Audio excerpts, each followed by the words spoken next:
نوشته شبی چند؟ اهمه جنت بپرس شبی چند. چی؟ پرده سر؟ اگر من این دبه رو اینجا در آوردم کردم تو کونت نشه ساعت 4 آدم کسکش کیرم تو دهنت چیکار کنم ساعت 4 کسکش به من چه ربطی داره ساعت 4 کیری ساعت 4 دیگه ساعت 12 ساعت میگرده توی شبانه روز. بله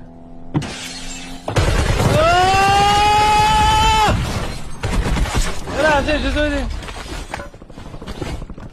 جانم بفرمایید. اسپایدرمن کسکش دیگه. حالا بالاخره هزینه کردیم دیگه، مثلا مسواک رو خریدیم دیگه، تا 3 تا خونه کثیف نشه. اینو میگیری آوری که خالی کردم دهنم شستم میندازمش این تو درشو میبندم منم خونه از این مسواک استفاده میکنم. اینجا رو ببین یه ذره از اون خمیردندونه ریخته اینجا، اونم میخورم نمیذارم چیزی بمونه. بابا